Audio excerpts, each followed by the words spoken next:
Assalamualaikum Ibu Ati. Waalaikumsalam. Gimana kabarnya Ibu hari ini? Alhamdulillah baik. Alhamdulillah baik ya. Baik Ibu, sesuai perjanjian di 1 minggu kemarin, saya kan di sini akan melakukan perencanaan hingga keperawatan. Nah di 1 minggu kemarin saya sudah mengumpulkan data dari kondisi keluarga Ibu. Nah di sini saya dapat simpulkan bahwasannya keluarga Ibu itu kekurangan pengetahuan terkait penyakit stroke. Betul ya? Betul ya. Nah di sini saya akan melakukan edukasi kepada Ibu terkait penyakit stroke itu sendiri. Yuk, Sudah diberhentikan? buka mulai. Baik Ibu, sebelum memulai tindakan mungkin ada yang ditanyakan Ibu? Tidak. Baik, kalau tidak ada, di sini saya ada poster, Ibu bisa sambil baca-baca gitu. Nah di sini saya mau membacakan materi terkait penyakit stroke.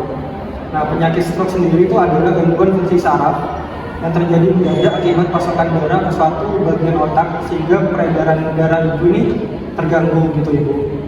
Nah terus juga penyebab penyakit stroke di sini ada dua, yaitu bisa dari resiko medis dan resiko perilaku. Nah untuk faktor resiko medis sendiri itu memperparah stroke antara lain yaitu hipertensi Ibu, yaitu penyakit tekanan darah tinggi, kolesterol, terus ada arteriosklerosis yaitu pengerasan pembuluh darah, terus juga ada gangguan jantung. Nah untuk yang faktor kedua yaitu faktor resiko perilaku, ini bisa disebabkan oleh gaya hidup dan pola makan yang tidak sehat seperti kebiasaan merokok, mengkonsumsi minuman bersoda dan beralkohol gitu. Nah terus di sini juga ada tanda dan gejala penyakit stroke. Nah yang pertama di sini yaitu adanya serangan neurologis, yaitu berupa kelemahan atau kelumpuhan lengan, tungkai atau salah satu sisi tubuh. Terus yang kedua yaitu melemahnya otot, kaku dan menurunnya fungsi sensorik. Terus yang ketiga, hilangnya rasa atau adanya sensasi abnormal pada lengan atau tungkai salah satu sisi tubuh seperti ibal, mati rasa sebelah badan, rasa kesemutan, perih, bahkan seperti rasa terbakar di bagian bawah kulit.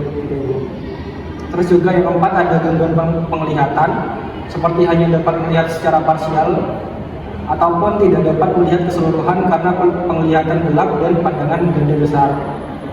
Terus yang terakhir di sini ada gangguan kesadaran Ibu, itu bisa seperti pingsan sampai tak sadarkan diri. Terus yang kedua di sini ada stroke iskemik, yaitu di mana aliran darah ke otak berhenti karena penumpukan kolesterol pada dinding pembuluh darah atau menyumbatnya pembuluh darah ke otak karena pembekuan darah gitu. Nah terus di sini juga ada penanganan stroke Ibu. Yang pertama itu, nah jika orang itu sadar, periksalah pernafasannya. Bila masih bernafas, miringkanlah badannya dan biarkan kepalanya di atas lantai dan diselimuti. Nah yang kedua, jika orang itu tidak sadar, periksalah pernafasannya. Bila masih bernafas, miringkanlah badannya dan biarkan kepalanya di atas lantai dan diselimuti dia. Tunggu datangnya dokter atau para medis untuk melakukan tindakan penyelamatan lebih lanjut. Begitu untuk penanganannya. Nah di sini juga ada cara mencegah stroke. Nah di sini ada beberapa langkah, yaitu yang pertama mengendalikan tekanan darah, yang kedua membiasakan diri berolahraga, yang ketiga menjaga pola makan yang sehat dan mengurangi makanan yang banyak mengandung lemak, yang keempat hindari pula kebiasaan tidak sehat seperti merokok, minum alkohol, dan kebiasaan buruk lainnya. Ada tradisional Ibu yang bisa buat di rumah, yaitu yang pertama menggunakan daun dewa, terus yang kedua bisa pakai jus mengkudu, yang ketiga bisa pakai jamur kuping hitam. Gitu Ibu. Baik Ibu, tadi kan saya sudah menjelaskan terkait penyakit stroke ya Ibu. Nah, di beberapa data kemarin Ibu juga sempat sepertinya ada masalah dengan suaminya Ibu. Nah, di sini saya ada beberapa saran sedikit ya Ibu terkait kondisi keluarga Ibu. Nah, yang pertama itu terkait keluarga mampu mengenal masalah gitu. Nah, kemarin kan Ibu sempat ada masalah yaitu saling menyalahkan dengan suami gitu. Nah, Ibu itu bisa duduk bareng ya bersama suami.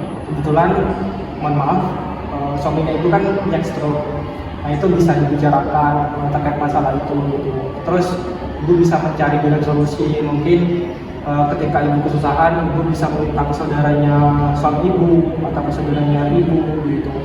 Terus yang kedua kan masalahnya itu terkait suaminya ibu kan tadi penyakit stroke ya. Tadi kan saya sudah menjelaskan terkait penyakit stroke itu sendiri. Jadi insya Allah ibu bisa mengatasinya begitu. Terus untuk yang kedua di sini adalah keluarga mampu memberikan keputusan penentuan tujuan bersama.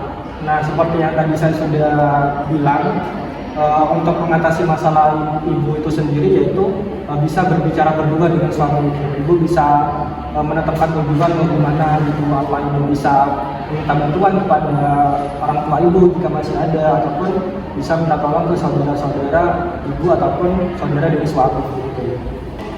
Terus yang ketiga di sini adalah keluarga mampu merawat anggota keluarga. Nah, tadi kan saya sudah menjelaskan terkait penanganan stroke ya ibu. Nah, ibu bisa melakukan penanganan tersebut kepada suami ibu. Terus juga saya sudah menjelaskan terkait obat tradisional dari penyakit stroke itu sendiri.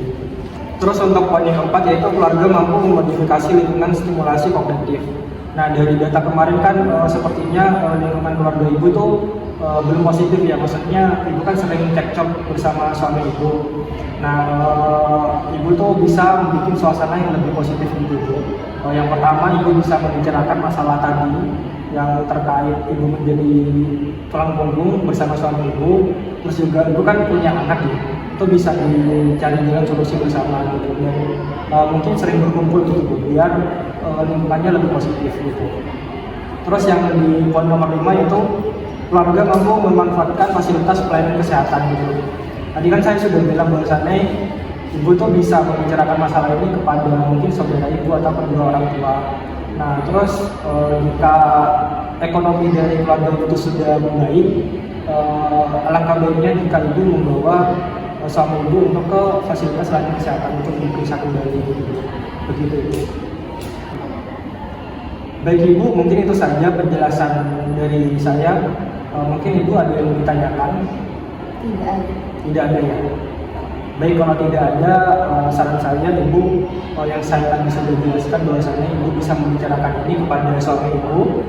Terus kalau memang ibu tidak kuat, ibu bisa membicarakan masalah ini kepada orang lain, tapi yang internal ibu seperti kedua orang tua ibu ataupun ke keluarga ataupun saudara begitu. Baik, kalau tidak ada pertanyaan, mungkin itu saja dari saya. Sebelumnya terima kasih banyak ibu. Wassalamualaikum warahmatullahi wabarakatuh.